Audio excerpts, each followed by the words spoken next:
Bienvenue sur Tibitin. Imagine un long couloir dans la pénombre. D'un côté, une porte mène à la salle de bain. Un peu plus loin, une autre ouvre sur une chambre. Et au bout, le couloir donne sur la salle à manger.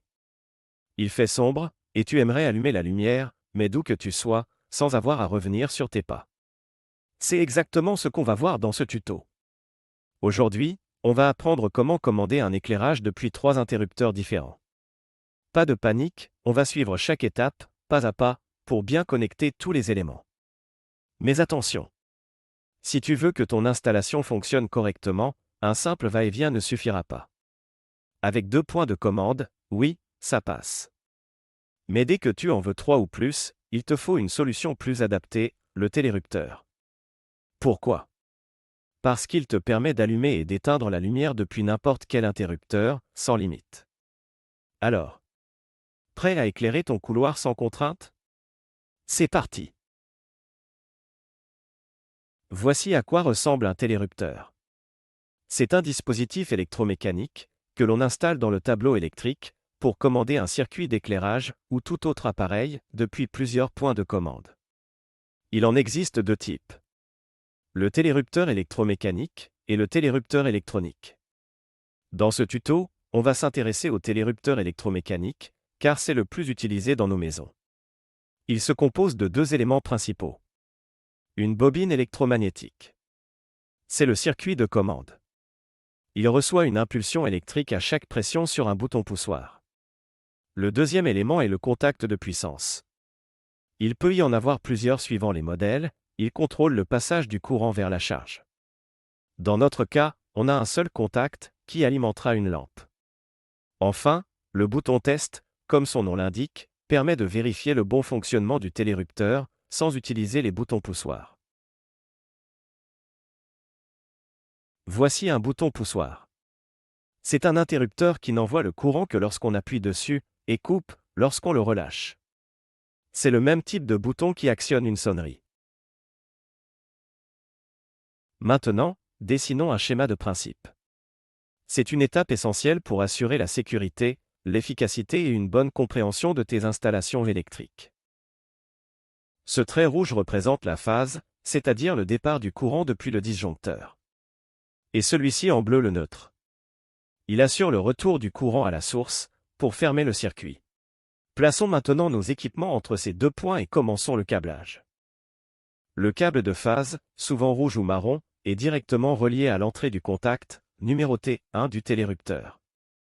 Ce contact agit comme un interrupteur automatique, il ouvre ou ferme le circuit, pour allumer ou éteindre la lampe. Ensuite, la sortie du contact, numéroté 2, est reliée directement à la lampe par un câble, souvent de couleur orange ou violet. Le deuxième fil de la lampe doit être connecté au neutre. Ce câble toujours bleu retourne au neutre du disjoncteur. Cette condition est essentielle pour que le courant puisse circuler et faire fonctionner l'éclairage. Surtout n'oublie pas le fil de terre. Ce fil toujours de couleur vert ou vert jaune se connecte à la borne de terre de la lampe. C'est indispensable pour la sécurité. Il dirige les éventuels fuites de courant et t'évitera de finir comme un sapin de Noël. Passons à la bobine du télérupteur. Un deuxième câble de phase, venant du même disjoncteur, est relié à l'une des bornes du bouton poussoir. Puis l'autre borne du bouton poussoir alimente la borne A1 du télérupteur. La sortie de la bobine, la borne A2, est ensuite connectée au neutre. Cette connexion est essentielle, car elle ferme le circuit et permet au courant de circuler à travers la bobine du télérupteur. À chaque pression sur le bouton poussoir, une impulsion est envoyée au télérupteur, qui bascule son état et active ou désactive l'éclairage. Ajoutons 2 boutons poussoirs supplémentaires. Pour cela, il suffit de relier ensemble toutes les bornes de nos 3 boutons poussoirs. Et voilà. Nous avons maintenant un circuit parfaitement câblé et fonctionnel. Vérifions ensemble si notre circuit fonctionne correctement. J'appuie sur l'un des 3 boutons poussoirs, on voit que le courant circule et alimente la bobine du télérupteur. Une fois activée, cette bobine ferme le contact entre les bornes 1 et 2, ce qui permet au courant d'atteindre la lampe, qui s'allume. Si j'appuie sur un autre bouton poussoir, n'importe lequel, le télérupteur bascule à nouveau, son contact se relâche, coupant le circuit, et la lampe s'éteint. Nous voyons que notre télérupteur fonctionne parfaitement par impulsions successives, allumant et éteignant la lumière à chaque pression sur un bouton poussoir. Regarde notre visualisation.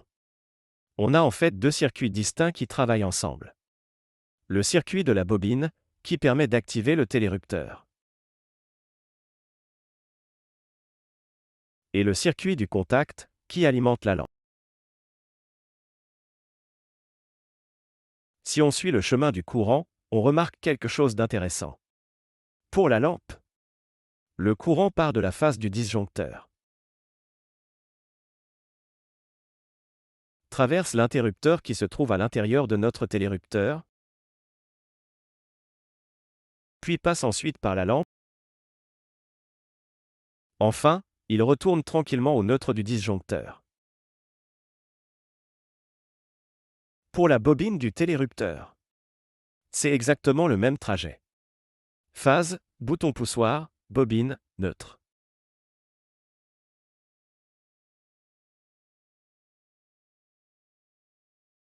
Voici un moyen simple de retenir tout ça. Que ce soit une lampe, une bobine ou tout autre appareil électrique, ils fonctionnent tous de la même manière et utilisent le même type de branchement. Alors retiens bien cette règle simple pour ton câblage. Phase, interrupteur. Interrupteur, lampe. Lampe, neutre. Garde toujours ce petit mantra électrique en tête, et suivant tes projets, il te suffira juste de l'adapter à tes futures installations. Bon, maintenant passons à la pratique.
Et voilà.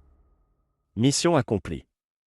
Tu as maintenant toutes les clés en main pour installer un système d'éclairage commandé par un télérupteur. Mais avant de te lancer, un dernier conseil.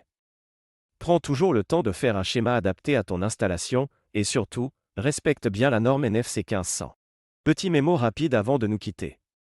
Pour ton circuit d'éclairage, utilise du câble en 1,5 mm². Protège-le avec un disjoncteur de 10 A ou 16 A. Tu peux brancher jusqu'à 8 lampes maximum sur un même circuit. Et bonne nouvelle, le nombre de boutons poussoirs est illimité. Mais que faire si ton installation dépasse 8 lampes? Pas de panique. Deux options s'offrent à toi. Soit tu ajoutes un deuxième télérupteur, pour bien répartir la charge. Ou bien, opte pour un télérupteur double contact, qui peut gérer plusieurs circuits d'éclairage en même temps. Alors, prends ton temps, vérifie bien chaque étape, et surtout, amuse-toi à rendre ton installation propre, sécurisée et efficace.